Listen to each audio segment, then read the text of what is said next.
Hey everybody, this is another round of follow-up discussions about recent episodes. I'm going to start lumping these together instead of doing it specific to each episode. I think there's, just like a handful of ones from, a few recent episodes I can all put together in here. I'm going to go sort of in reverse order, so go to like most recent and go back further. There'll be 3 episodes that have comments and questions, so it'll be more of the endless source of joy when the levee breaks stuff. Then most from the least, there's a bunch of cool stuff to talk about there, and then reaching all the way back to Beauty of Imperfection. There was a bunch of really great comments in the follow-up for that I never had a chance to bring out, so I wanted to do all those on this. Okay, here we go. Back to when the levee breaks. Okay, so there's a recent comment that was very interesting, and we're gonna dive right into this. So this is from username Jeff Perrin Music, and it says, "Hi Eric, I deconstructed the guitars in this song for a Guitar World magazine transcription a while back, and you might find it interesting that we determined all the guitars were originally recorded in open G tuning, bass in standard tuning, and the tape speed slowed down to make it sound in the key of F. In my humble opinion, it would be uncharacteristic of Page to tune his guitars in the key of open F, given his penchant for open D tunings.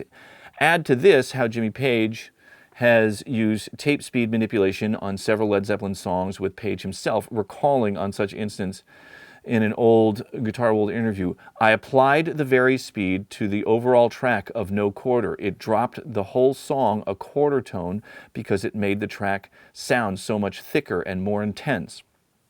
Thanks for the great blah, blah, blah. Okay, interesting new development there. And obviously there's another gentleman that is, and I think I'm going to get to this in a little bit, has brought out that if you look, there are not a lot of live recordings of When the Levee Breaks, but whenever you find them, they are definitely in the key of G. I did the same spelunking and dug around. Any ones that I could find were in the key of G. Okay, so what's being proposed here is that the band played in G and then slowed it down to F. That's a long way to go with slowing this down. And this recording doesn't sound like that. Slowing down a recording a whole step is a huge difference, and it's really obvious. So let's look at this, and I think once you hear this, you'll all agree that's probably not what happened here. It just doesn't sound like that. Okay, so let's check it out. I have When the Levee Breaks here, as usual. So I believe this is the, the final released version on Zeppelin 4. This is what we all know.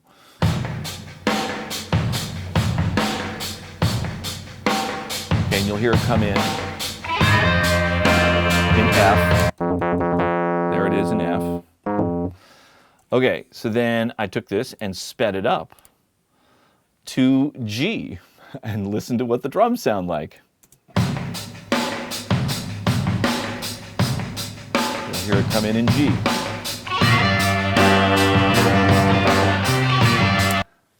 That doesn't sound like what a drum set sounds like in a room. And so even though I'm sure Jimmy Page commonly used open G tuning, there's probably half a dozen other songs that are known to use that tuning, and probably live, for a matter of convenience, to not have a guitar tuned to this bizarre thing of something close to open F. It was easier to just do it in open G maybe. But listening to that, there's no way this was recorded at that speed and pitch. It's impossible. Drums don't sound like that. So I don't think that's what happened. But a very interesting development, for sure. And I am starting to settle on an opinion about the pitch. There's a lot of opinions, and there's several people in the comments that I think have nailed it on this. That I think are right about this. So, but I don't think they did it in G. That's just too far to go. It's too extreme of a pitch change, and it would be more audible, you know. Okay, so next we have this is username James Bond at 4633. I wonder if this is the same James Bond that I know from the Bay Area. That'd be interesting. If it is, nice to hear from you. So this is basically a comment about, you know, maybe we could figure out who Bonham's drum tech was at that time. They might still be around, and we could ask them about what was used and what happened with that drum kit and get more details about that.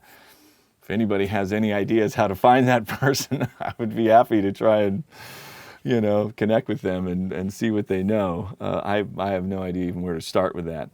But let's see. Okay, presentation. Okay, yeah, the comments about how great it was to have album covers and on vinyl and stuff. Bunch of cool stuff there. Okay, so now we have username Dylan Wissing. Okay, and so, okay, this, I remember this one. So this is really interesting about the difference between vintage drums and modern drums. Even when you're talking about, you know, like a Ludwig supraphonic snare, which in theory should be the same drum as it was then as it is now. And apparently what he's saying here is that the shells are the same, but there are other things that are different. That the thickness of the rim, the metal used for the rim itself, is different now than it was then.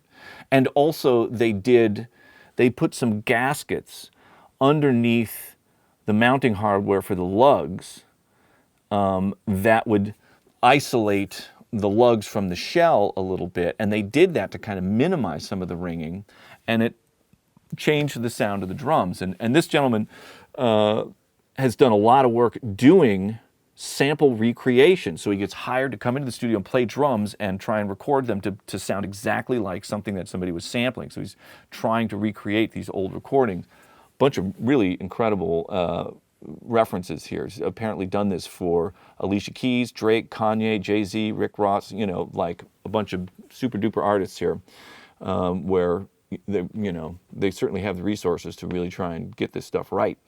And so this gentleman Dylan is saying that, you know, in his experience that undoing those modern things like using an original style thinner metal for the rim and taking the gaskets off the lug mounting hardware, that those will make the snare drum sound more vintage. So that is something I'm going to experiment with. You know, I do have a Ludwig Supraphonic it's probably from late 70s, early 80s maybe, because I got it in the early 80s and it was used when I got it.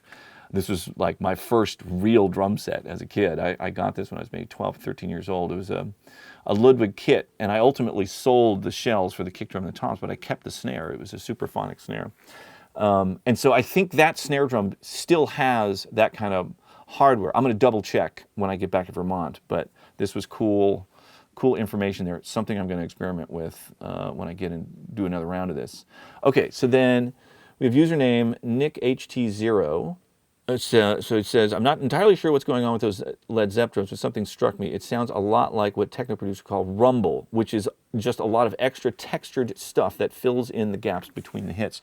And so there was a little bit of discussion about this. You know, a lot of that comes from the toms. You know, like Bonham definitely left the toms mostly open. If any dampening at all, it came from the internal dampener on the toms. And so those are definitely ringing away around the drums. It's part of the ambience in the drums. So there's definitely that, and the compression brings that out.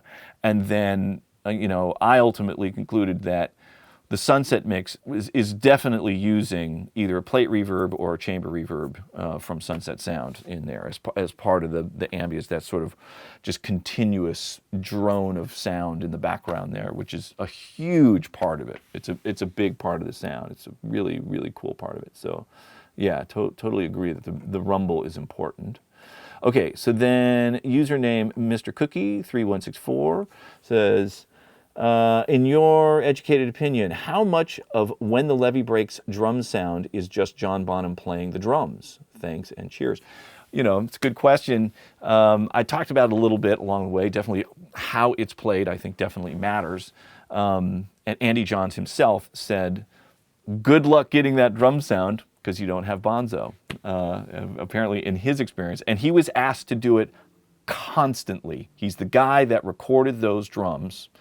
And every band he worked with since then was like, hey, can we do the When the Levee Breaks drum sound? And he could never quite get it, you know. Never get it to happen again. And his opinion then was because they didn't have John Bonham. In this case, I think it is you get a little bit more leeway because this drum part is so simple. And it's a little easier to emulate his playing and his way of hitting with a part that's that simple. There are other things that he plays that would be really difficult to duplicate because the parts are a lot more complicated and his style of playing gets much more difficult to replicate when there's so much going on and so much of his style gets incorporated in all the complexity of it. And so I think there are other things where his way of playing becomes vastly more significant than this. This is such an easy part.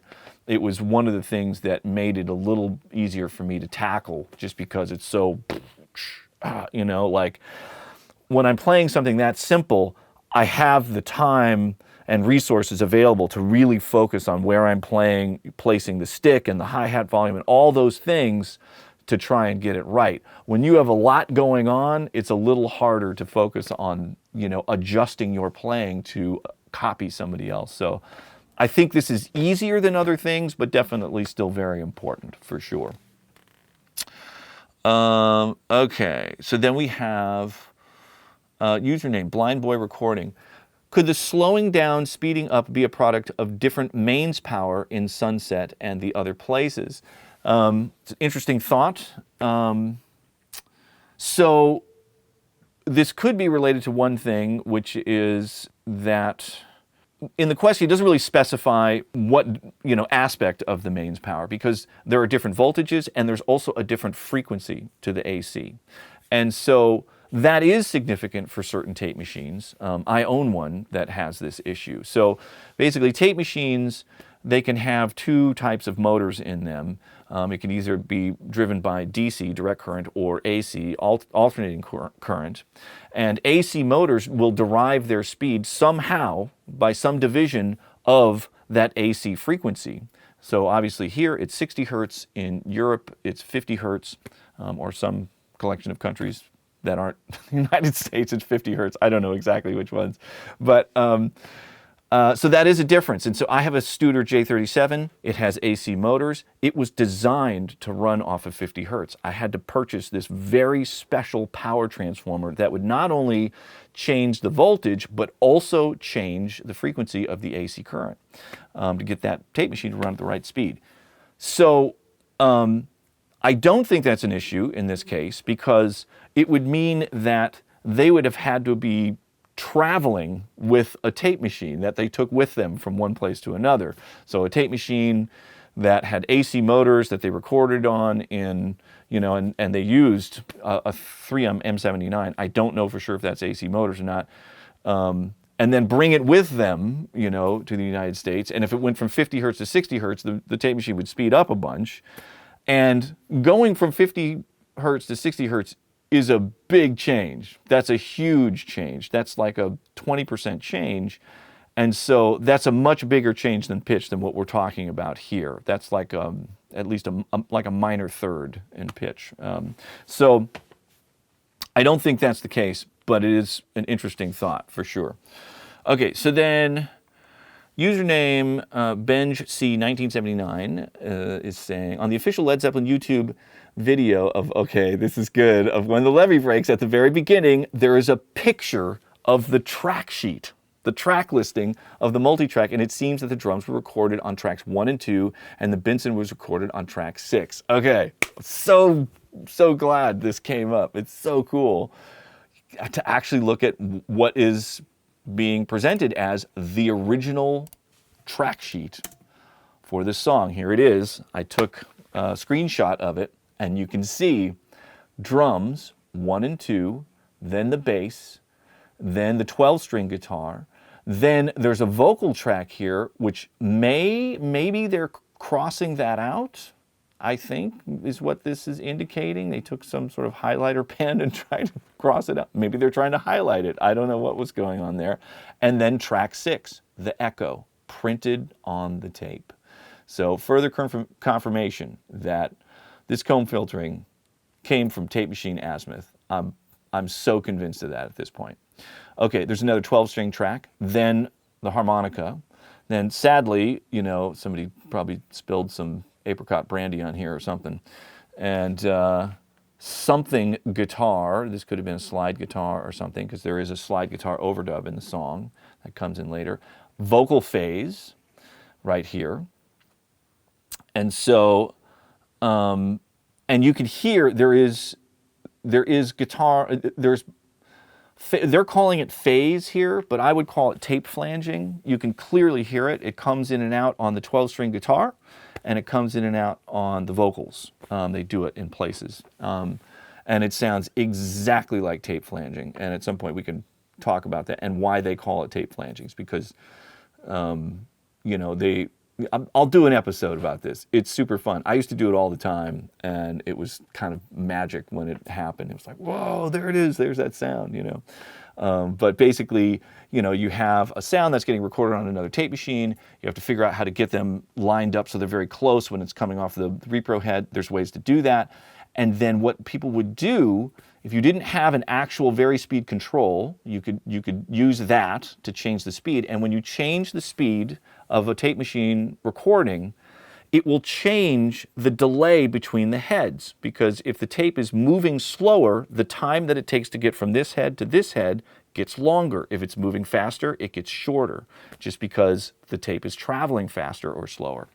And so they would drag their finger.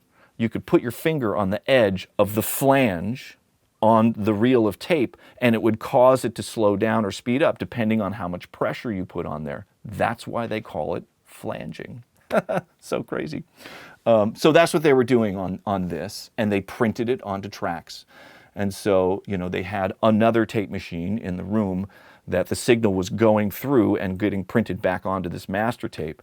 And you basically take one of these tracks as the source. So like the 12-string guitar would go to this other tape machine, come back out, get printed on a tape, and while it's getting recorded back on, you're either dragging your finger on there or you're adjusting the pitch, you know, or the speed on that tape machine to cause these cool flanging or phasing effects, as they call them. So interesting things about this track sheet. So there's a little bit of space between the drums and the echo. I mean, track 1, because it, you know, assuming that they're panning track 1 left, that's the track that's getting sent to the Binson. It's, you know, only 5 tracks away. It's not a huge distance away. Man, that azimuth was so far off. And when I get back to Vermont, I'm going to do a whole thing about azimuth so we can all understand this, you know. And you can understand how far off this had to be. Somebody really fucked up on that tape machine. Yeah, to make this happen. Wow. Okay. But there's ways that can happen. If you're not careful about how you adjust the azimuth, it is easy to be off by a lot and think you're on. There's a way that can happen. I'll demonstrate that. So then the bass and the 12-string. Okay, so then this sort of helps address another question about this, which is what was recorded when the band was set up and recording at Headley Grange? What was recorded there? Clearly stuff happened at some other studios as they moved around and did overdubs on this. They did some overdubs at Island. They ended up mixing at Island or something. There's all kinds of accounts about what happened on this thing. And my guess is that drums, bass, and a 12-string guitar and a vocal is what was recorded in that initial pass when everybody was set up at Headley Grange playing this song down. That makes the most sense to me. This song, I think, would be somewhat difficult to record without somebody singing to just let everybody know. How many times have we played through this very repetitive, F minor riff before we go to a change, like everybody be in there wondering where the hell they are in this long expanse of this part, And so I bet there was a vocal part put down while drums, bass, and guitar were recorded. And I bet the harmonica was overdubbed. And that's something I didn't really consider in the last follow-up when I was talking about the pitch issue, that why would they track it in this weird amount out of tune if they're trying to record a harmonica to it? Well, they weren't recording harmonica at that time. I think they were probably recording a vocal. It makes way more sense, for sure. And so then, after the fact, the harmonica was overdubbed. And so I'm going to, I'll get into more of that when we get into the other comments that really address the pitch thing more directly. And so then the only other thing that I don't see on this track sheet here is there was a final vocal that was recorded, and it was either recorded over this part. They just were like, we know we're not keeping this, and we're just going to track right over this. I can't read what this says. Something, maybe guitar, GUIT, take 4, but I don't know what this first word is. That's a disaster. I don't know whose handwriting that is, but they get an F. And so this is not readable at all, unfortunately. But I don't see an indication of any other vocal track on here. So maybe it was just re-recorded on 5 and they knew they didn't need this for some reason. Vocal phase, guitar phase, this got scribbled out, but in the final thing, I am definitely hearing flanging on the 12-string guitar for sure. This, maybe I already said this, but this is presumably the slide guitar. Okay, yeah, so there we go. So cool. So glad this got mentioned. Really, helps try and navigate to a slightly more confident place about making a guess on this. What happened? Okay, so then next one is, username Declon White. Drums definitely sound slowed down to me, as Bonzology says. All the cymbals sound lower than they do in real life. Also, in my mix of your recreation, the kick was much closer to the original pitch, pitched down a little. Okay, cool. Yeah. I saw Declon's, I think, and I think he got an honorable mention in the Levee Breaks mix off thing. But cool, yeah, more people saying this definitely sounds slow down. And okay, so here's the comment that I think really nails it with the pitch and the harmonica thing. And then I can weigh in on this as well. Okay, it could also be that the song was first recorded without the harmonica. I think that is supported by how things were stacked on the tape machine, on the tracks of the tape machine.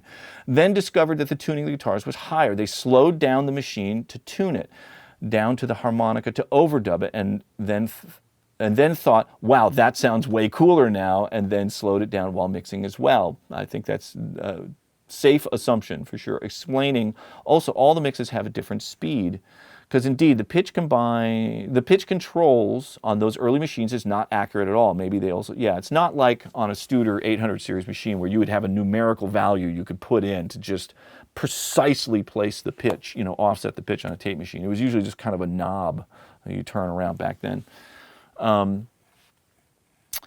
Okay. Yeah, and it also would explain that the vocal, not sounding slowed down. Because you would start to hear that in the amount that I think happened here. Is asking it's far-fetched. I don't think it's far-fetched at all. I think you're right, Neek U4E.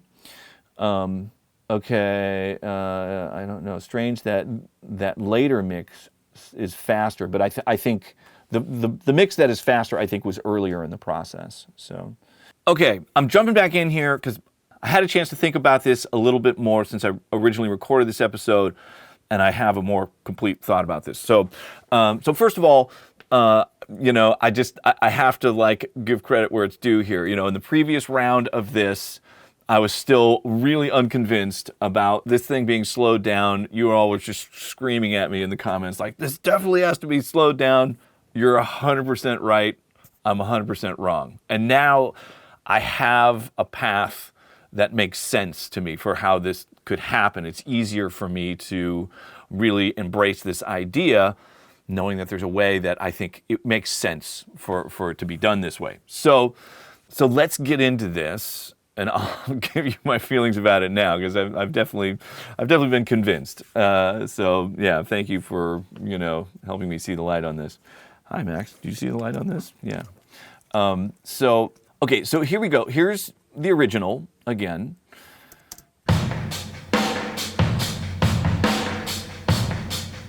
There it is. And what I did was I took this sped up one, and here's the sped up mix, this alternate mix version.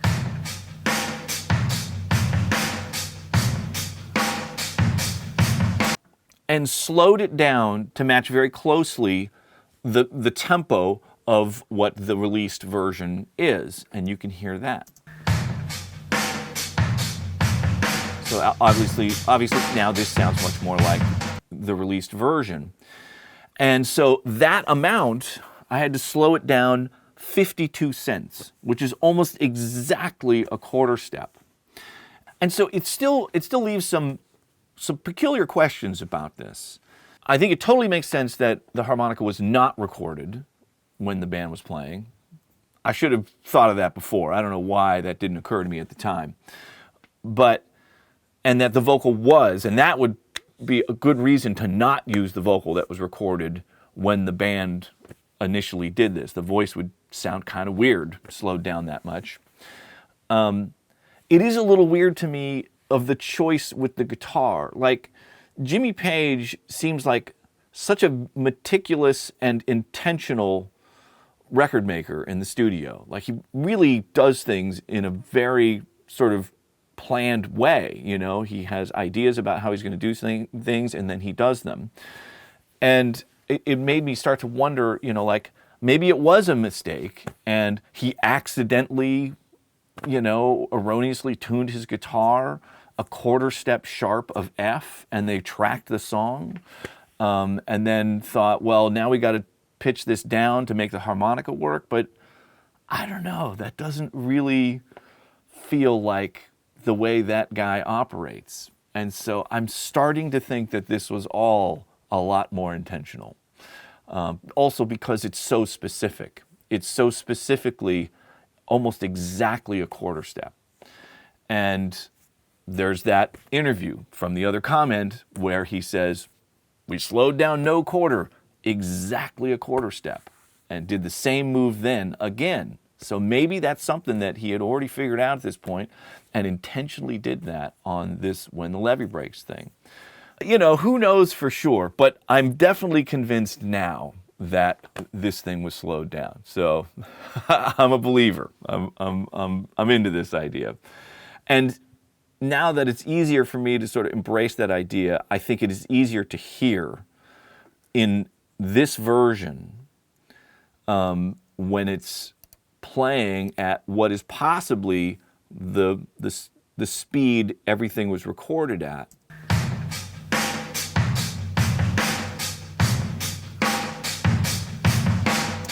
That does sound more like what you would get when you set up John Bonham in a room with microphones and record it and play it back at the speed it was recorded. I think it does sound more like that. So there we are. That's how I'm feeling about this now. I had to sort of update this because when I went through this the first time, I knew there was something about my initial reactions that wasn't quite fully capturing my feelings on this. But okay, there it is. I'm going to go back to my original pass through all this. So this is another user that's basically saying the same thing. This is username Buller, something like that. What if the harmonica was overdubbed? It's all the same stuff, but I want to sort of give credit for the folks that have arrived at this similar or same conclusion. Okay, then here's a next username Dom Simpson Drums. Placing bets for Eric buying a Benson and a sound technique console for the follow-up recreation. Oh, I wish I could. Earlier in this process, I looked into getting a Benson. They're stupid expensive now, obnoxiously expensive. Yeah, I couldn't justify it. No, not doing that. I would love to, but no, not doing it. I'm gonna see, maybe I can borrow one. I might know somebody that'll have one. I can just use it for this and not have to spend $6,000 for these things. It's insane. Okay. So another username, Moonraker XYZ, is saying head sound thin, ambassador, coded perhaps. So very, very possible. There's not, I don't think there's any way to be totally certain about the heads, but yeah, we'll see. Okay, username John Laurie TWS is saying, okay, so this was the comment about the live performances being in the key of G. So I already talked about that, but I want to give credit for that. And this person mentioned it. Okay, and then username Bach E Love. Another person saying, always thought this song was slowed down upon playback on the tape machine just by the sheer heaviness of the drums. Okay, super cliche. This one go. Okay, yeah. But then is saying, you know, maybe it's unlikely based on the keys and stuff, but I think we're getting to the end of this. Then makes another comment here that maybe the azimuth misalignment of the tape machines at, they say Sound City, but I'm sure they meant Sunset, was a factor in those mixes being scrapped. It's possible, you know. When the azimuth gets way, way far off, things do, you know, there's a lot of weird things that can happen. Okay, so then we have username Max Stratman9985 saying, just a thought from someone who knows nothing about tape machines, could the NAB versus IEC EQ option change the pitch speed slightly? Yeah, so, you know, what I know about tape machines is that the NAB IEC thing is unrelated to the speed of the machine. This is all electronic pre-emphasis and post, you know, playback EQ curve stuff, how to optimize sort of the noise floor on the tape machine. The NAB curve was originally developed by Ampex in the United States. They were sort of stuck with it because they had created that standard. As the European world started to develop tape machines, they realized, like, hey, there's a better way to do this. This is, I'm sort of, you know, summarizing what I've heard about this. They came up with the IEC standard, which I agree is better. Pre-emphasizes more high end, so you have less hiss, and I think it actually has more musical quality to it. You know, Ampex was sort of forced to do it the other way because there were more issues getting a hum out of the playback heads, and so they were de-emphasizing low end on the playback, things like that. There was reasons for it in either direction, but this is all just EQ stuff, wouldn't affect the pitch of things, but certainly worth asking for sure. Okay, so then we have username Ringo Skywalker. Thank you, I enjoy this very much. I have one more thought on the drum performance that didn't come up yet, at least I thought. Bonham must have heard a mix of this sound in his headphones, given the age of the recording, probably with a certain level of compression, and maybe even, you know, I think I agree with that. I think there was some compression that was printed as it was going to tape. And maybe some early preliminary version of the delay thing. It's hard to know when that actually came into play. It seems like every version that we've heard, there is some sort of delay involved, and maybe that was, you know, presented when it was tracking. This way he could balance his hi-hat playing and the volume of it perfectly because he was already hearing what the result with the compression was. That's very possible, and the issue for me is that the balance between the hi-hat and the drum hits sounds different in the delay than it does the dry signal. And so him just simply playing the hi-hat softer doesn't really account for that. And that was the problem that I was having with this, because I intentionally played the hi-hat quite soft. I choked up on the drumstick, did all that stuff. The compression brings it out again. But then ultimately, when I was applying the delay on the compressed signal, it just sounded like it was balanced differently than the dry signal. And so that means it's a separate issue from how it was actually played, because the same performance is is the dry signal and the delayed signal. And so they should either sound the same, or something about those signals is different. Either the delay is receiving uncompressed drum information or less compressed drum information, or it's filtered in a way that diminishes the hi-hat, or something happened there to change that relationship in the volume between hi-hat and drums. So that's my thought about it. Okay, so then username Martin KN6VC. As other people have asked questions about other projects, I've been listening to Death from Above's Outrageous Now, sort of unrelated, but I'm happy to do these as well. That was recorded recently, and have been wondering how you got such a subby, impactful kick sound on Never Swim Alone. I suspect that the bass mirroring the kick pattern has a big part in it. I don't remember exactly what happened on that one, but that one, I ended up going a little more modern on the treatment of that song, and I believe there is a sample involved. So, but I'll have to pull it back up just to double check and make sure. I don't remember exactly what happened on that, but love to do an episode about it. I'm happy to dig into it. So yeah, maybe that'll be a cool one to do a deconstruction of. I did one for the song Nomad, super fun. Sebastian joined me for it. It was great. But always happy to do more Death from Above. They're incredible. Okay, username In the Blink saying, really cool to hear you praising Peter Gabriel's Passion. His third and fourth albums, as well as So and Passion, are kind of my gold standards of what recordings ought to sound like. Boy, I agree. Those records are just on another level. They're so amazing sounding. Do you recall which Passion track it was? Maybe a different drum. I love the low bass sounds. Okay, here's a funny thing. I saw this comment come in, and I went back to try and find it. I was totally confused about this. It was not on the Passion album. It was on an earlier record, and you'll hear it immediately because it's right in the beginning of the song. Okay, let me pull it up. Here it comes.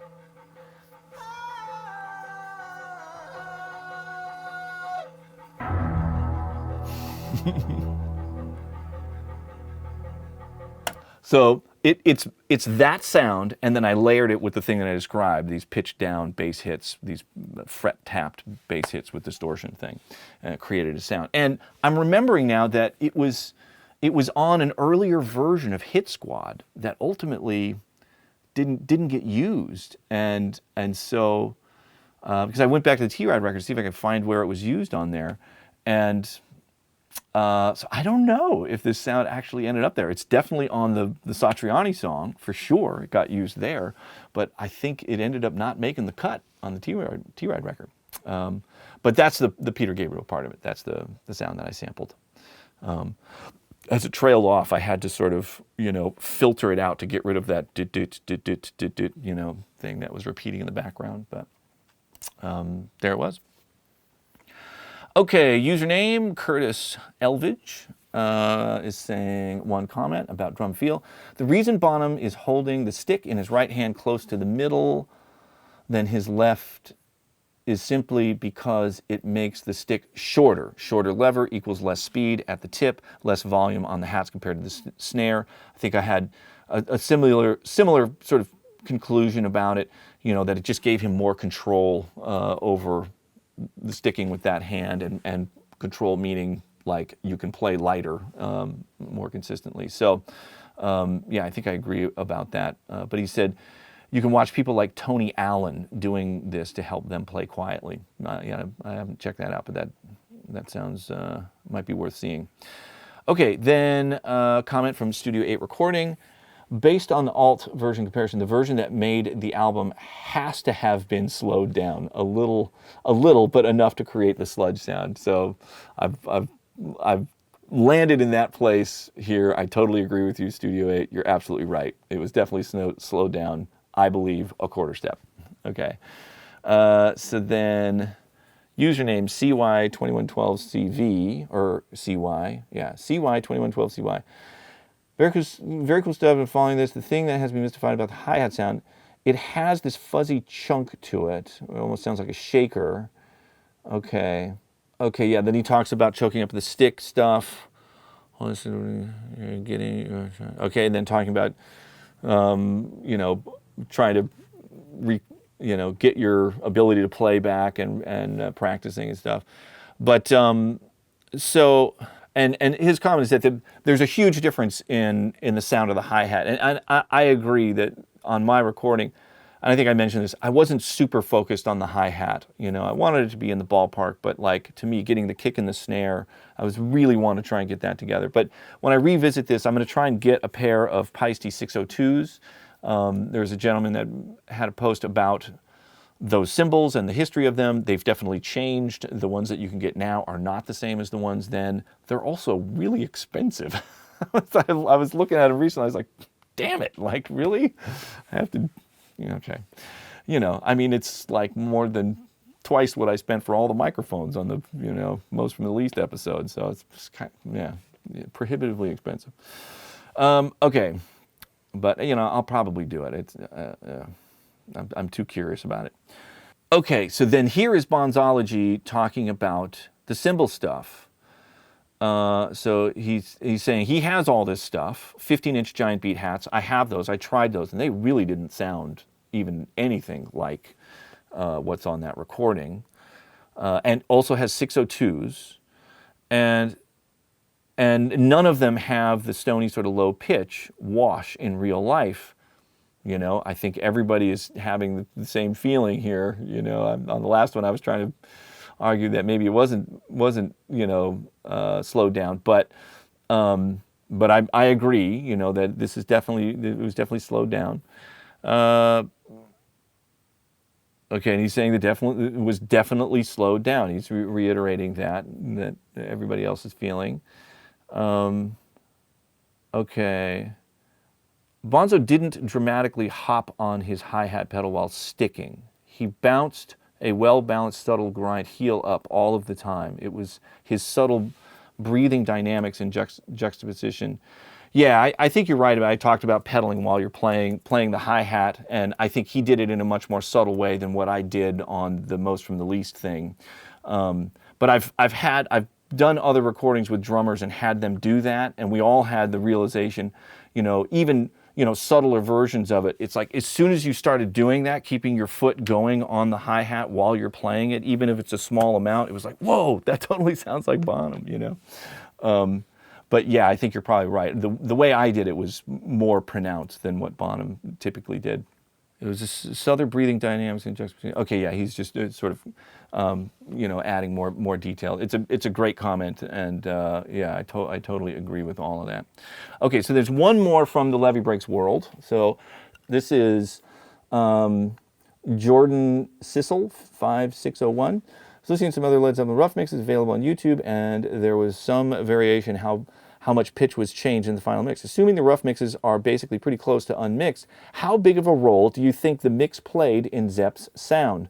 Some songs like Rock and Roll and Immigrant Song sound pretty close to the final version, but others like Ramble On sound notably more boxy and dry, although still great, of course.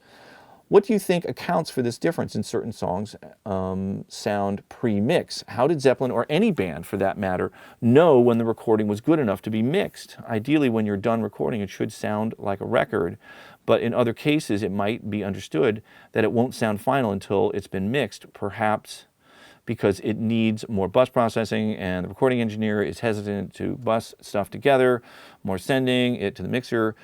For your own projects like Third Eye Blind, etc., how close was your raw recording to the end result? Was it like 85, 90% there? Did it need some extra sheen or glue? Noticeably not sound like a record pre-mix?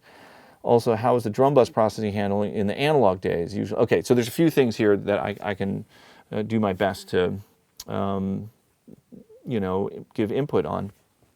So, I think it's something that everybody is sort of wrestling with when you're tracking something. And I know for me, especially tracking in the analog days, you got to be careful to not overdo something when it goes to the tape machine, because you cannot undo it. That issue has pretty much been eliminated by computers, because most all processing is done after it enters the recording device with plugins in the digital realm. That's really how people are recording now. There's no risk of over-processing or overcooking something on the way in. But that was a huge risk when you were working on consoles, tape machines, all analog gear. If you overcompress something on the way in, you cannot undo that. There's no way to undo that. With certain EQ moves, if something was a little too bright going in, you could warm it up. If something was too dull, you could brighten it. But if you do something really extreme with the EQ, it's hard to undo that. You know, if you're actually high passing, low passing stuff off, you can't get those frequencies back. They're gone forever. So I think the convention back then was definitely to, you know, go a little bit more conservative in how you process things, knowing that you can always push it that extra little bit in the final mix and not put yourself in a position where you can't undo something. So I think that's part of it. I think there's also an effect when you're in the experience of tracking, you're in that moment and your ears will sort of adjust to what you're hearing in that moment. And, you know, I don't always take the time while I'm tracking to stop and A/B to things or something to just kind of get my bearings on my overall sort of bass to highs relationship, how bright, how bassy things are. We're in it. If it's feeling good, you have the speakers turned up. Often, like when I have the speakers really loud in the room, it's fun to listen to. It's energizing and inspiring while you're working on something. But I'll tend to voice things a little bit warmer because it just can be kind of harsh when you're, you know, cranking the speakers up really loud.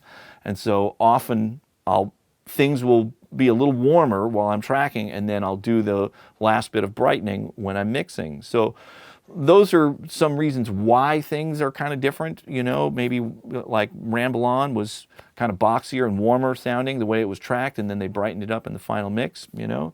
I think in these days, the consistency between monitoring could have been a little weirder back then. Speakers in general were just not as good as they are now, and the acoustics could have been even weirder back then. I don't know. Monitoring is a huge deal. You know, by Andy Johns' account, the fact that the speakers at Sunset were not tuned properly. They had just changed the speakers in that mix room, and the fact that those speakers didn't sound right is what he blamed for those mixes not being good. It's a big deal. So as you're traveling around, you know, you hear it different ways. There's a lot of reasons that can happen. I always made an effort. So then you ask, you know, like on the Third Eye Blind record and some of those projects where I was working analog and having to commit things to a certain degree, but trying to not overcook them so I can't undo something if I needed to.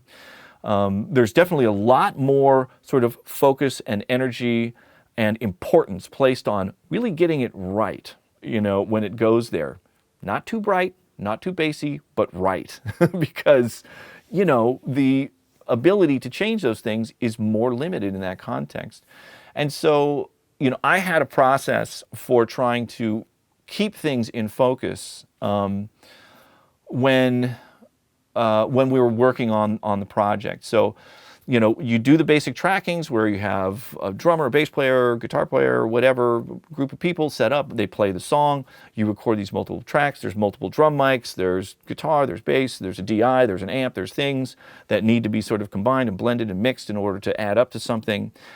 After that tracking was done, and we had a comp of that stuff, and I typically would record the basics on a 16-track 2-inch because the drums would sound extra punchy and powerful on that type of machine. Do all of the overdubs on a 24-track machine. That's how the Third Eye Blind record was done. And so once that initial basic tracking was done, I would make a stereo mix of the drums and try to get them to sound as finished as I possibly could, and even take notes on that mix. So when it came time to do the final mix, I could refer back to those. If I really liked that mix, you know, I could go, oh, how did this happen?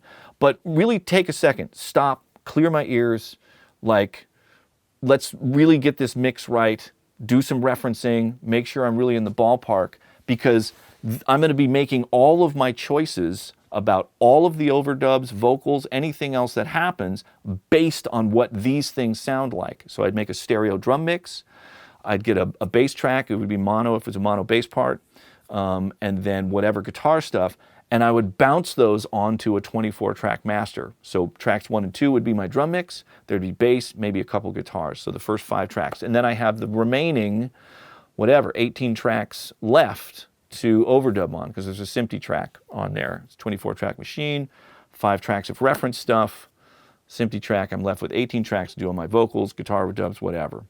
And so when we're going to another song, when we're bouncing around songs in the album to do overdubs, we have a day and we're going to go, we got to do a guitar overdubs on these 6 songs, so I can pull it up. All I have to do is push up 2 faders. There's my drum mix. Bass, reference guitar, let's do our overdubs. Here we go. And so those things were typically pretty in focus, like I would say close. In that range, you said 85, 90% there, in that range, close to what we wanted this thing to sound like. And it would keep everything that we overdubbed going down in a way that was like, okay, we're actually, voicing all these things in a way that's going to match the final mix, and everything's going to be a lot closer. So that's how I approached it, and I felt like the rough mixes were always pretty close as we moved along. And we ran into a thing with on that first Third Eye Blind record where there's a round of mixing that was done by Tom Lord-Alge, and in the midst of that mix process, we were still trying to do some last final vocal punches on one of the songs. It was the song Burning Man, and so Tom, he works totally digitally. You can send him analog masters. The first thing he does is transfer them to a Sony digital machine and mixes off of the Sony digital machine. And so that was his process. And so he was working on mixes. We were listening to mixes and going through that process. And we were all in Miami where he's mixing at the time. And so then we set up to do the vocal, a little bit of work on this one vocal that wasn't totally done yet. And so I put on my 24-track master. They had an analog tape machine there at the studio. Pushed up my stereo drum mix, pushed up the bass, pushed up the guitar, listened to that song, and both Steve and I in the same moment were like, oh wow, that's what this record's supposed to sound like. And that was the moment when we decided, like, okay, this may not be the way to mix this record. And we shifted gears, went back to California, booked time at the site in Marin, and mixed the record there. Some of Tom's mixes were still used. He ended up mixing Losing a Whole Year, How's It Gonna Be? I think those were his mixes, and they're great mixes. He's obviously awesome, but it was just a different vision, for overall what we wanted the record to sound like. And so it was apparent, even just turning up those reference tracks, that like, okay, that's what what we really want this record to sound like. So it was close. It was very close to the final thing. Okay, yeah, there's another question here. How is drum bus processing handled in the analog days usually? If a big compressed drum sound was key to the song, would the engineer bus the drum mics together and hope that the individual mics have been processed efficiently? Obviously nowadays you can just slap a plug in on the drum bus temporarily, get an idea how it sounds, blah, blah, blah. Okay, yeah, so I know how I did it back in analog console days. And so in the case of like, how this relates to what I was just talking about is that I had a drum mix that had drum bus compression on it that was printed on the first 2 tracks of, the 24-track reel. So that was already there in that case. I didn't have to set it up every time. It was ready to go. But I think you're asking about when you're actually mixing. And that was always sort of an adjustment that would happen. So, on projects like that, I would get initial drum sounds and try to get a really punchy, aggressive kick sound and snare sound. Overheads, often I wouldn't compress a lot, much more gentle with those. I'd compress toms, close mics on the toms. All that stuff would be designed to be really punchy and punch through the mix, of everything else. And then apply drum compression to that. And then you would have to make some adjustments. There's a balance, like when you would apply the overall, drum bus compression, some things, maybe the kick drum starts sounding too compressed. Maybe the snare drum sounds too compressed. You can ease off there a little bit, and adjust volumes and try and get everything so it really feels like it's, impacting the right way. And so there was just like some juggling that would happen. And I think it's no different than how it would happen in the computer now. You know, like if you're creating individual sounds, when you apply a processing to everything, it might change how you want to process the individual stuff. There was another thing that I'd almost invariably end up doing is introducing a degree of paralleling just on the close mics. And so I would get kick and snare sounds that I like, apply overall compression, and then at a certain point realize that the kick and snare is just sounding a little bit too compressed and held back too much. And so I would take a send from the snare drum and send it to a return on the console that wasn't going through the drum mix compression. So I could have a version of the snare drum that is the sound I originally got before the drum mix compression, and I could bring that in, and always, all of a sudden, the snare drum would just, boop, would just pop right out, you know? So there's a variety of ways to address that and try and juggle that balance between individual compression and drum bus compression. All right, hopefully that answers all that stuff. Okay, so now that's all the Levee stuff for now. I'm sure there'll be more. Okay, so then let's go. We're going to go to this most from the least follow-up. So there was a follow-up to that. There's a bunch of great comments in there. I'm going to do those. Okay, so this is username Noah Murata. Random question. What is your sample rate for recording and mixing? I prefer 96K if it will work. So there are some songs where when the track count gets too high and I need tons and tons of processing and plugins and stuff where I can't maintain that, but I always try to do 96 24-bit. That's my preference. Okay, then here's Declan White. Okay, oh, this is good. Good information about the Pearl snare drum, because I put up a very sort of vague, you know, description of the snare drum when somebody asked. The Pearl free-floating brass snare is quite different from a bell brass. Okay, we're getting clarification on this. The Tama was indeed the first bell brass. Okay, I own an original 1980 model, some videos on my channel. Cool. The older Tama bell brass snares are actually, in fact, 3mm sand cast bronze, 90% copper, 10% tin. So not actually specifically brass, but only by name. Okay, they stuck with it. The Pearl snare is a combination of 1mm rolled welded brass, 90% copper, 10% zinc, and cast aluminum at the free-floating chassis where the brass shell insert sits. Quite different, but both cool drums. Thank you for the clarification on this. Put the badge up there so people could sort of identify it for themselves. Obviously you did, and I was totally wrong. It's not really exactly a bell brass. You know, it looks like brass. I picked it up, it was heavy. I was like, oh, that's a bell brass snare. But yeah, it's a different kind of thing. It's a great snare. It sounded really good on the most from the least, and now we know more about what it actually is. Thank you, Declan, for that. Okay, so then username, creative covers. Would you consider making a record on a absolutely limited budget, say $150? One condenser, one channel interface, one pair of headphones, stock plugins. That would be a fascinating challenge. That would be a challenge for sure. You know, I think, I thought I responded to it at the time on there, but I've thought about it more since then. I enjoy doing this most from the least thing in the context of the channel. It's a really cool challenge for that, and it does inspire cool things for me to learn.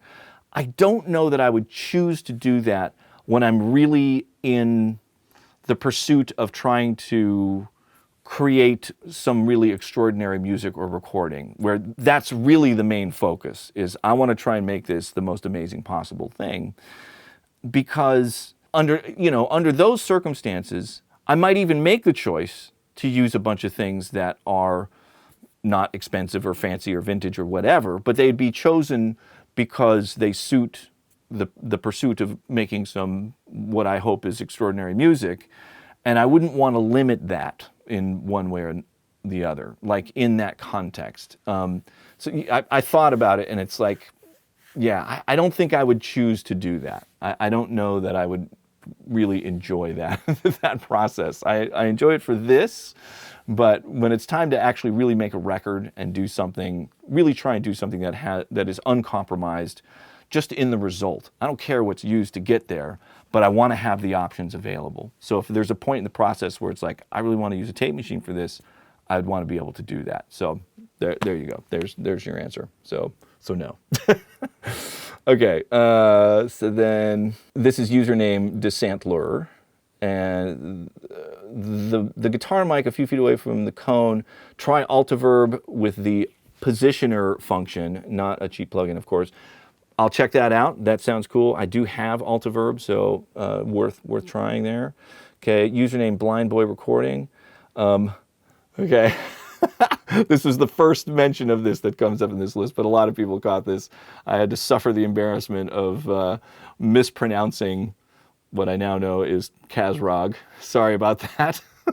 Shane, oh my God, I can't believe I did that. I didn't know I was that dyslexic. I traditionally don't do that, but boy, did I do it on this one. So yeah, I know now it is Kazrog. Okay, I will try and say it correctly from now on. Okay, for cheaper power amps, go with, there's a Harley Benton GPA 100 or the Electro Harmonix 5mm or 44 Magnum. Yeah, I looked into those. I'm going to check one of those out for sure for the next round so I can make use of a speaker cabinet in a real room. But I'm also going to explore a bunch of the digital versions that people, I got to give that another chance and dig into it a little more. So yeah, I'm going to explore both of those. Okay, then username Studio Dude 1. I'm curious, did you try the Overloud Tape Desk plugin? I don't remember specifically if I did that. I'll go back and double check and try it. There are more tape plugins that I do want to investigate that people are bringing up even after hearing about the J37 one, which I really like. I think once I discovered that one and got excited about it, I stopped, searching others. But I'll check other ones as well. I'll continue to do that. Okay, so here's username Kiwi Macombo Attack 9765. Okay. When do we get a tour of the finished barn studio? I would love to do that. My only hesitation has been that we're living there now, and so it's always some degree of being just kind of not really organized and cleaned up. I've got a 7-year-old in there. There's always Legos everywhere and stuff. So I just got to find a time when I can really kind of like button it up, get it organized, clean, really presentable, and I would love to do that. I will do it soon. So I apologize that I haven't had a chance to do that yet. Okay, so then username Ollie Friedrich, 5844. Okay, is there a sound reason why the drums are set up facing the corner? Most of the time when recording sets are facing rather the room than the corner. Okay, most of the time the drum sets are facing the room. Yeah, I would say that's more common. Or is it just the way the set was set up and you figured it sounded great and left it that way? So I talked about it a little bit this is a borrowed drum set. When I picked it up from the gentleman that loaned it to me, he had it set up that way, and I was like, it piqued my curiosity about it. I've never done that before. I was like, I'm going to try that because it really makes sense for the accessibility of the drum kit. When it's sort of buried in a corner, it gets very difficult to get in and out behind the drum kit. And in this case, I'm literally like hitting record and then scurrying over there to try and sit down and start playing. And so it was convenient, but I think it actually also really sounded great. And I'm going to definitely continue to experiment with that. So not something I would normally do. I'd say yes, it's not very common, but very effective. Sounded great. There's a cool benefit that, when you have a mic in front of the kick drum, it ends up being between the kick drum and the corner of the room, and there's a huge amount of low frequency buildup there that the kick drum mic benefited from. So I think there's some good reasons to do it, and I'm going to continue to experiment with that. Okay, so then we have username Boulier. You should do a hardware versus plug-in with your J37, the Arturia J37, maybe a Neve 1084 for preamps with it. I'd love to do that. I did this a long time ago when I did this. Grace did a version of I'd Rather Go Blind, and I used the source material on that to show the difference between, at the time, it was the Waves J37 plugin versus the real thing.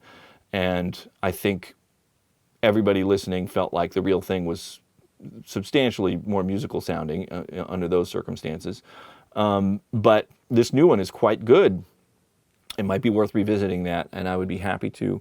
I do have some original Neve stuff. It's not specifically a 1084, it's a 1064, similar, but not exactly the same as that. But we could look into that. You know, I find that the difference between preamps is extremely subtle. You know, we could go down that rabbit hole, but I don't think it would be, you know, a massive difference one way or the other. And I'd have to figure out a way to get signal into the computer without any other color going on. Probably the undertone pre would be the best for that, you know, all transformers bypassed and get in there super clean with that thing, and then apply the plug-in to try and see, you know, if it brings it closer to a Neve. But that might be interesting.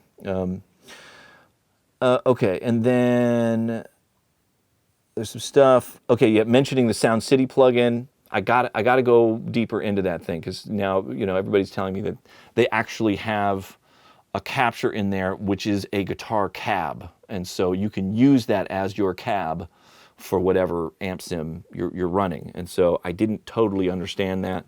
I do now, and I'll definitely go for that. Okay, so that's all the stuff from most from the least. So now we're going back to Beauty of Imperfection. And so first one I have here is username Tim Cole Music. Okay, this is incredible. This is gonna take a second, but I think it's worth it. Okay, this study covers much of what you are discovering here with regards to pocket and groove. And so there's a web address here, which is from the NIH.gov articles. So this is, you know, National Institute of Health. And there's amazing stuff in there. I found some other stuff on there recently that totally blew my mind. Okay, it's an interesting adjacent tidbit. I've been studying latency on some outboard in digital processing. I've been using on my voice after noticing how I was having my vocals favorably swung slightly by the latency. I would be very interested in hearing you repeat your process, but quantizing only the front or tail end of the notes. Is the groove held more releasing muting notes and controlling their decay sustain musically, or in things all hitting together? A lot of my practical instincts say it is about the attack, and I feel like that is what we most commonly focus on. But the great players are very mindful of note length. I agree with that. I would love to learn with you about this. Thank you for teaching me so much, blah, blah, blah. So this is a bunch of stuff going on in this comment, all very interesting, about groove. The issue of latency and monitoring, I struggle with computers. It's very difficult for me. I did this mostly in my life without any latency, and I think I vastly prefer it. And so I go through some cartwheels to try and get there. And, you know, it's really the latency is an issue in hearing my own performance. So often when I'm playing drums now or playing any instrument, I'll just take an ear off and not have my instrument going through the headphones. I don't want to hear it. I don't want to hear myself late at all, not even a little bit. I'll just hear myself in the room. So that's how I've been sort of addressing that part of it. Okay, but here's the thing that's really interesting in here that I just have to do this. Okay, so this article, coming from the National Institute of Health. Okay, so this article is unbelievable. It's really, really long. You'd have to spend a whole day reading through this thing to really try and figure out what's going on here. But just sort of the introduction to the abstract is worth checking out. I'm just so delighted that this exists and that this happened, and it's part of the National Institutes of Health archives. This is just amazing. Okay, here we go. This is basically a study of micro-timing in swing and funk affects the body movement behavior of music expert listeners. The theory of participatory discrepancies, or PDs, claims that minute temporal asynchronies, micro-timing, in music performance are crucial for prompting bodily entrainment in listeners. And I think they mean going like this,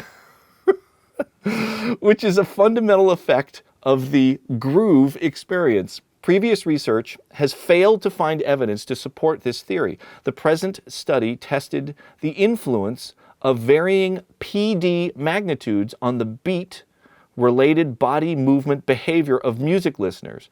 160 participants, 79 experts, 81 non-experts, listened to 12 music clips in either funk or swing style. These stimuli were based on 2 audio recordings, one in each style, of expert drum and bass duo performances. In one series of 6 clips, the PDs were downscaled from their originally performed magnitude to complete quantization. So they started quantizing it in steps of 20%. In another series of clips, the PDs were upscaled from their original magnitude to double magnitude in steps of 20%. So the variations were exaggerated. The intensity of the listener's beat-related head movement was measured using video-based motion capture technology and Fourier analysis. I just love that. They're videotaping people grooving out to music to try and come up with some sort of conclusion here. It's so amazing. Okay, a mixed design 4-factor ANOVA showed that the PD manipulations had a significant effect on the expert listener's entrainment behavior. The experts moved more when listening to stimuli with PDs that were downscaled by 60% compared to completely quantized stimuli. So when it wasn't totally quantized, they still grooved out to it. When it was completely quantized, apparently they stopped grooving out to it and stopped moving their head. This finding offers partial support for PD theory. PDs of a certain magnitude do augment entrainment in listeners, but the effect was found to be small to moderately sized, and it affected music expert listeners only. The whole thing was just incredible. I'm so happy that exists. I don't know if that's really going to help anybody in the world or not, but I'm still happy it happened. Okay, so just had to share that. Moving on. Okay, here we go. Username Kenneth John Gilmore. Comment is, I'd be curious to hear your thoughts about perfection when it comes to processing, compression, EQ, etc. Can change the way something feels. So when do you leave things alone and when do you dig in? For example, when you split tracks, ergo kick drum, into components and do a bunch of tricks to get things to where you want them, is that not altering the performance in some way? Thanks for blah, blah, blah. Okay, you're totally right. The way, most particularly compression, is applied to music performance can vastly change the way it feels. And, you know, you do have to be sensitive to that. I like to think that the way I apply it, the way I apply those things really enhances the performance, makes it sound more powerful, more aggressive, more impactful, more exciting, more energetic, any of those things, if that's what the performance is going for. You know, I mean, on certain things, the difference between listening to totally unprocessed dry microphone signals versus a finished drum mix is a massive difference. And I would say, when it's done right, in a hugely positive way, where you can listen to a drum performance at a low volume and it sounds like Godzilla's hitting the drums, you know? Like, it's a really cool effect that you can have on the perception of the performance. But it can also be done wrong. And I've been guilty of it for sure at times on, you know, like, I'm a very drum-centric record maker, and a lot of times I will overemphasize drums. I've gotten better at not doing that as I've matured in my record making, and I'm able to, at times, really let the drums just be in the background when they need to be. They don't need to be punching through the mix all the time. There are definitely moments when you don't want the drums to do that, and it makes for a better song, a better listening experience. It supports the song better in that way. So 100%, the processing can totally affect the feel. It can make it way, way better, or it can definitely take it away. But I think, you know, the idea is really to enhance the performance and add things to it that really make the listening experience a better experience. You know, I don't believe that any compression or any processing is changing things in a bad way. I think there's a whole lot of ways to apply processing to things in a very positive way. So that's how I feel about that. Okay, username. Let's see if I'm getting this right. Camshash? Cam's hash? I'm not sure. One of those. Lately, I've been attaching a large amount of my worth as a drummer to how well I lock in with the grid. I find myself consistently ahead of the beat by 400 samples or so. It has been driving me nuts, and I've been working at getting better. In your experience recording drummers, how common is it that the drummer lines up with the grid near lockstep? Does the near grid-like performance make the music any better? I find that I am only thinking about my timing when I'm listening to the playback with a click, and when just listening to the performance, it feels great. Well, I generally don't care what the performance sounds like with the click. If the performance sounds good by itself, then I'm happy. That's all that matters to me, because the click's not going to be in the final mix, and so I don't care what it sounds like with the click. And you know, consistently playing 400 samples early, it's certainly possible that you're adjusting for the latency that you're hearing in your headphones. If you're really trying to line things up sonically with the click, because what you hear while you're playing is not what it sounds like when it plays back.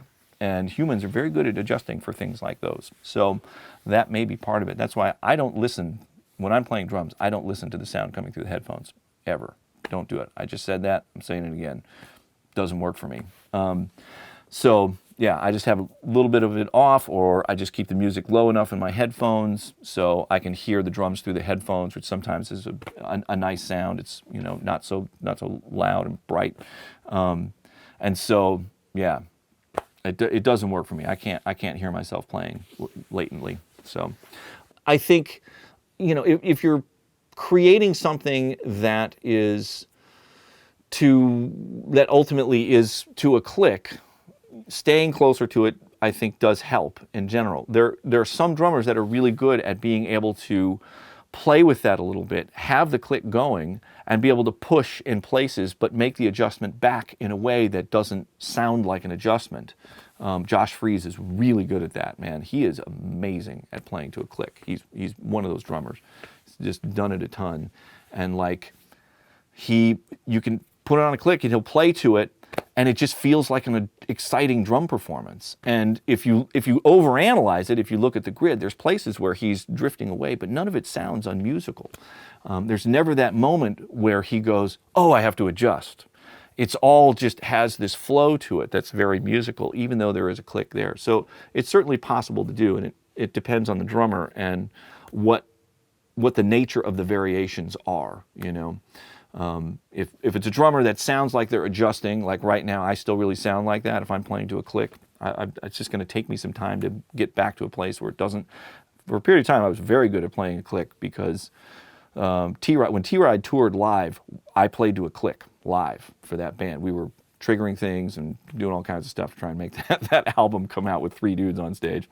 And so I spent a year and a half of my life playing to a click every night for whatever, an hour, you know, and rehearsing to it and all of that. I got very, very good at it, but like anything, it just, you know, it's a skill, and it's either got to be maintained and practiced or whatever. I'm not doing it quite as well as I used to right now, but I'm confident I'll get it back. So, you know, I ultimately, I think the golden rule is, what matters is how it sounds by itself and with the other instruments, with all of the elements that are going to be in the final mix. I wouldn't worry about how it sounds with an element that's not going to be in the mix. It's just not important. All right, but good question. Okay, username, Ruston Fedig is maybe the name. Okay, 2 things I want to call out. Okay, my first experience in the studio were click is everything, and it's stayed consistent that way throughout my recording as a musician, through my recording career. Good or bad, it's all I know.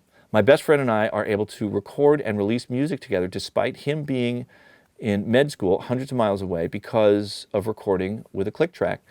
And It's amazing to be able to connect to someone musically, blah, blah, blah. You know, I totally agree. There are definitely lots of advantages to the workflow working with a click, and I think it's why so many people are inclined to choose to do that. I don't discount that at all. And it's not, the case is not that it's always better to not use a click. And I think I just wanted to reintroduce the idea that there are times when not using a click can be better. It's not always better with a click. The workflow almost always, invariably, is better with a click. As I've mentioned before, I recently recorded a new song with Third Eye Blind. For that recording, we used a click. It was better with the click for that. The drum part is basically a kick drum going boom, boom, boom, boom. It is basically a click track. And we had the discussion at one point. Should we continue to use a click or should we do it without the click? And I felt like the drum part basically is a click. So I don't think it's going to really matter if we have a click or not. So we'll keep it in there, you know. So there are circumstances where I think the click works great and is beneficial and can be musical. So it's really not, it's not an absolute one way or the other. It's always better without a click, or clicks are bad, or whatever. I think there are instances where either can work great. But I think it's important not forget, it's worth trying sometimes. Let's try it without a click, see how it feels. On Grace Potter's Mother Road record, unquestionably better without a click. Absolutely, 100%. We did the experiment a couple times. It was substantially worse with the click. It was so obvious for everybody, like, yep, that sucks. Let's turn off the click. So it was a different circumstance, you know. Every situation, you know, will need a different treatment. So, but yeah, it's good question. Okay, so username Eden Liminal. Regarding the Hit Squad background vocals, I would like to know about timing the vocals. I am finishing a track which has close to 80 background vocals tracks. Wow. Up to 5 different voices in different octaves for a 3 to 4 part harmony. Wow, that's going to sound incredible. And have edited the timing until perfection, but have not touched the pitch in any way, simply erasing the parts that were too far off. Okay. Yeah, well, good on you for, you know, trying to keep the pitch more organic. I think the sound of it will definitely benefit from that. That's what I experienced, you know, and I thought, you know, demonstrated with the Hit Squad vocals. The timing, all of this stuff becomes subjective at a certain point, but the timing, you know, can make things pretty blurry if it gets too far off. And I guess, you know, you have the same sort of the same pluses and minuses in either direction. So when things are looser, there is a kind of a smear to it that can make things sound kind of bigger and more expansive. And there are times where it almost gives you a bigger target for the timing of something and gets easier to place it in some ways. You know, it's like when you have hand claps. If all the hand claps hands come together at exactly the same time, it sounds really stupid. So you have to have the hands come together at different times to get that effect of a group hand clap going, you know, and you get that cool sound that happens. And so there are times when the timing being off is better. And I think a little bit of that is beneficial when you're layering vocals like that. It will get bigger and thicker. There is a point, though, where it falls off a cliff and it gets too smeary and loose sounding and it loses this punch to it. And I did experience that at times with the T-Ride stuff. And in that case, I couldn't slide things around. And, you know, I think what I would do now in the computer, the only thing that I don't want to hear is a voice that's so far off that it sort of pokes out on its own. And all of a sudden, I hear an individual voice, because that's not what I'm trying to create. I want it to always sound like a group. And so as long as they're tight enough to always sound like a group of people singing together, then I think it's tight enough. But if a single voice sticks out somewhere and catches your ear, like, oh, that's one person, I would adjust that. So maybe that's the measure for that, you know. Okay, so then we got Ian Fate 170 saying, have you tried Melodyne against Autotune Pro? It seems like a lot of people prefer Melodyne. I know a lot of people love Melodyne, and maybe it's just a matter of me getting used to it.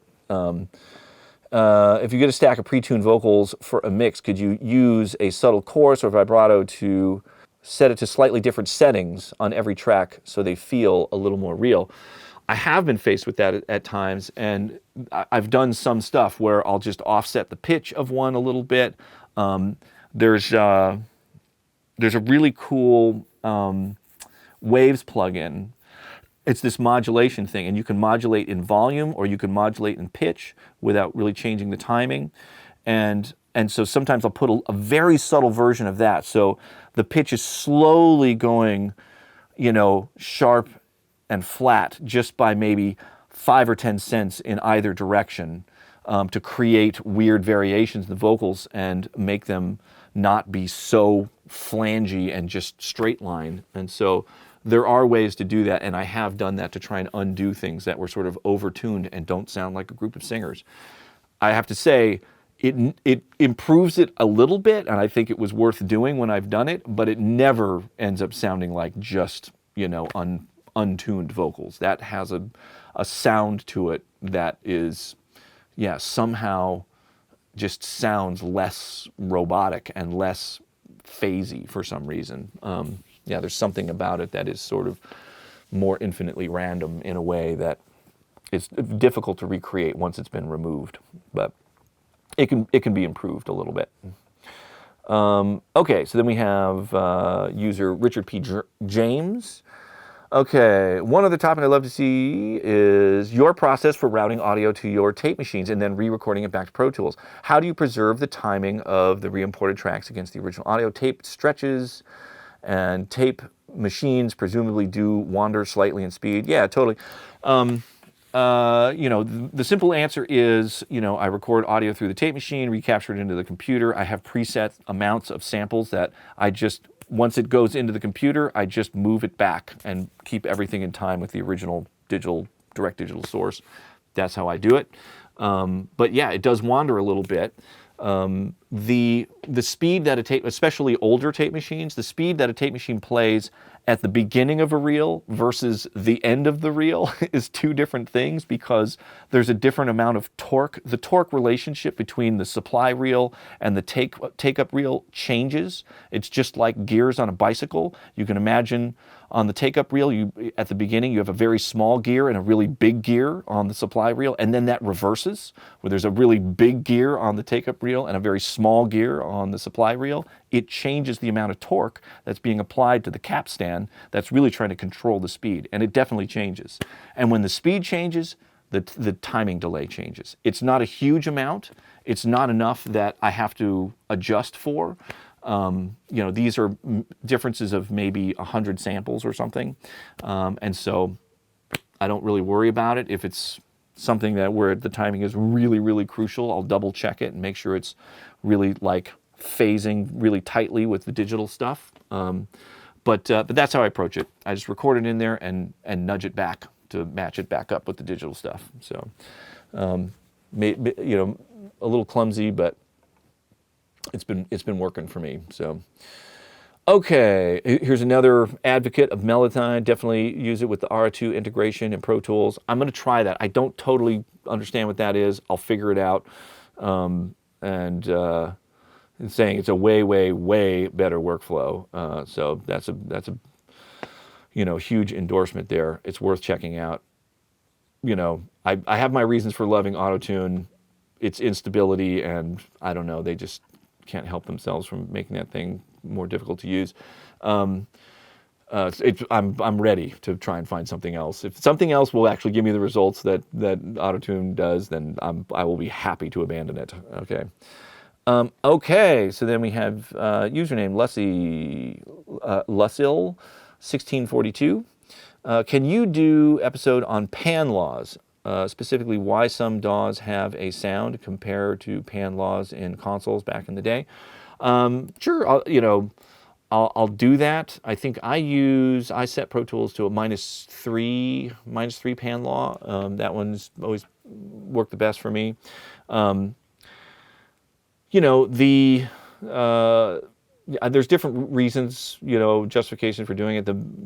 In theory, the mathematical pound law would be -6, but I think everybody is, you know, agreed that that's too severe and doesn't feel natural, and so that's why there became different versions of this. People experimenting with trying to figure out, like, when you have something panned all the way this way and then you pan it in the middle, what's the amount of level reduction that just makes it sound consistent? And in theory, 6 dB would be it, because let's say you're panning to the middle and what's happening is the same volume, so the volume is essentially staying the same in the left speaker, and as you pan it right, it's just adding volume in the right speaker. So now you have the same original volume here with the now same added volume from another speaker. That is essentially doubling the volume that you're hearing, and so that, in theory, is a 6 dB difference. But it doesn't. It's not perceived that way when you're listening to it. The actual listener experience didn't reflect that, and so people started playing with it to figure out what felt right. -3 has been working for me, and I don't know that there's anything specifically different about it in consoles, other than that consoles are probably not as accurate as digital mixers, and so the results are more unpredictable and may make things more interesting sounding. But yeah, and I don't know for sure what consoles had what pan laws. You know, different people would figure out different versions of that. The Undertone console was -3. That's what I had established worked for me, and so we stuck with that for the Undertone console. Okay, moving on. So username RC Miller 12782. Okay. I don't want edit or tune or fix time. I do really want digital capture emotion as easily as my Portastudio or Fostex Model 80. Okay, so what they're saying is, like, this gentleman is saying, I don't need to fix things, and so I'd be happy to record in the computer, and I don't want to edit anything, but even just recording in the computer doesn't seem to capture the emotion the way his tape machines do. I know these conversations are old and boring, but there's still something that feels wrong when I record 4 tracks raw into those machines versus when I do into Pro Tools or any other DAW. I've wasted so much time trying to understand this, but I've just ended up at the beginning, which is to say something that still feels very off with digital. You know, I went through a journey with this. I've talked about it a fair amount. Something that, if you haven't tried this, I would love to see what you think about this, but this is where I ended up with it. You know, I thought for a long time, digital is fucking up my sound somehow. It's really screwing things up. And I realized that it wasn't that digital was fucking it up, it was that it wasn't coloring it in a way that made it more musical for me. And I realized that digital would still work for me, and I can go to a tape machine and add all of that coloration that makes things feel in some ways more emotional or human or something, and then put it in the computer, and it still has that. The computer doesn't take it away when I have it go from a tape machine to the computer. So give that a try. If you can record something on a tape machine and put it in the computer, if it still feels good to you, then the computer is not really fucking it up. You know, what you're missing in the computer is how the tape machine is fucking it up in a musical way. That was my discovery with it. And the tape machines do very interesting things, you know. Obviously there's a lot of distortion, there's noise that's added, and there are pitch variations. And that may be part of what you're experiencing. They're definitely there. And I've had moments working in digital when a note is holding out on something that it just feels, it's so stagnant sounding sometimes, where it's just like, and there's no variation in it at all. And tape machines will add this really subtle little movement in the pitch of everything that sometimes just make things feel like they have a little more life in them, and they're not just like, you know, locked in place. But at the end of the day, the digital is more accurate, you know, and doesn't introduce any sort of human-esque qualities of its own, you know, the way tape machines kind of do. So, I don't know. Some stuff to experiment with there. Okay, so this is next. This is Adam Watts. I'm always fond of his input. This is kind of long, so I'm not going to read the whole thing, but I recommend that you do. This is similar to his thing about groove and drums and stuff. That was really incredible on the other thing. Yeah, I think with the Bonham stuff, and or maybe it was on the most. I can't remember which one it was on, but it was very cool. And so I'm going to sort of summarize what he's saying here, which is that that imperfections are frequently a reflection of effort and passion being put into a performance, and that that can get lost when things sound too perfect. You know, so when you hear somebody really struggling to reach for a note or their voice cracking, it gives the impression that, like, wow, this person was really fucking going for it, trying to get this note, you know? And it makes it feel like they cared that much more about what they were singing. And I totally agree with this. I think it's a really, really insightful part of why imperfections can be so important and can feel so meaningful and so important in the context of a song. It sounds like they're really trying, they're really working for it, they really care about what's happening here and really putting in the effort to get there. If everything sounds super effortless all the time, then it almost feels too easy and like they don't really care, you know? So I think there's something to that. There's a bunch of really cool language in there. I totally recommend reading the whole thing. I'm sort of paraphrasing it, but yeah, he also talks about how imperfections can keep your attention, and that once your brain identifies that something isn't changing, it'll start to tune it out. And sometimes there can be a benefit to that, because like I think the example he's giving in EDM music, once you hear that 4 on the floor and you know it's going to stay like that, then you'll focus on other things and you stop paying attention to that. So they each kind of have their place. And again, like, there is no absolute right or wrong. It's really what, you know, ultimately gets the emotional musical experience you want the listener to have. And that can come in a lot of different forms. So, but as always, Adam's comments are really, really insightful, well-informed. Clearly a lot of great experience there. Okay, so next we have Upon Albert, I think. Username Upon Albert. Would love to see a deep dive of the Nickel Creek recordings, both how did the recordings and the mixing happen. Well, I'm happy to say I reconnected with them recently on a cruise ship. It was super fun, great place to hang out with them. And we got to sit down and have a great chat about the recording of the most recent record that we did. I'm going to do an episode soon with a song from that record, go through the recording, the mixing, the whole thing. I love them, love their music, love working on their stuff, and I'm excited to share that with everybody. Okay, so then we have username Matt Perot, 3518. Something occurred to me when writing the other day that I think this community would appreciate. If you don't think you can do something, it's because you're thinking instead of doing the thing. Just got to boot up and scoot up. Yeah, I very much agree with that. I have at times have had, have hesitated about engaging in writing a song or working on something because there's something in there. It's like, oh, what if it's not good? And I have to remind myself that when I really apply myself to something, I'll get to something that at least I like. I'll get there for sure. And I don't know if I can remember a time or if there's ever been an instance where it's like, I'm going to really go after this and work on something and get to a place where it's like, I don't like this, you know. If you're really true to your own instincts and what you want to hear, if you just dive in and do it, you'll get there. You will. Absolutely. And it's those voices of like, what if you don't, that stop you from getting there. And you miss the opportunity to either achieve it or learn how to do it better the next time. Man, I'm a huge proponent of just fucking do it, you know. Thank you for the comment there, Matt Perot. Okay, so last one here. We got Studio 8 recording. I think the more hours of wide range listening you have under your belt of all genres of professionally recorded music, the more intuitive the decision to fix or not to fix becomes. I think that's you know, I totally agree with that.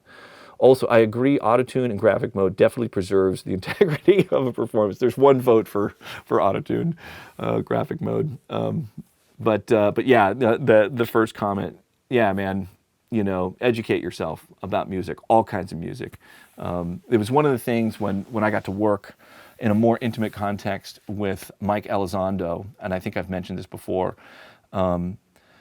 because I'd shared some projects with him in the past in a more limited way where it was sort of like passed off one way or the other. I've always known that he's just an amazing talent, obviously an incredible bass player, amazing producer, great songwriter. He's collaborated, you know, done so much great work with so many different artists. But I didn't totally understand fully the depth of that dude's musical knowledge. And when we were working on the Nickel Creek project, you know, there's a lot of musical references that come from all over the place. You know, it can be from classical composers, it can be from improvisational jazz musicians, it can be from Radiohead, it can be from pop music, like it can come from anywhere. And Mike Elizondo is an expert on all of it. I was so blown away. Like everything that came up was like, oh yeah, man, that sounds, you know, like a Wayne Shorter sax solo. It's incredible, you know. And it's like, really? Like when was the last time you were listening to a Wayne Shorter sax solo? You know, he does, and those references are important. It's just, you know, having that really broad base of musical knowledge is, I think, just hugely helpful in every direction, and he's a great example of it. What a joy it was to work with him on that project. Super inspiring. Okay, so there we go. That gets us up to date with all the recent episodes, questions, comments, thoughts, all that stuff. Thank you, as always, for, you know, taking time to check this stuff out and contribute your thoughts and ideas and all that stuff. It just makes this all so much more expansive, having everybody involved. So I really appreciate it. I will continue to try and, you know, respond to this stuff and try and bring stuff out for everybody to enjoy. And sometimes it's hard to just go and read through all the comments on something, you know. I try and pick ones that I think will be interesting, that I can, you know, comment on or whatever. But it's been great. I really appreciate it. I'll see you on the next one. All right, bye.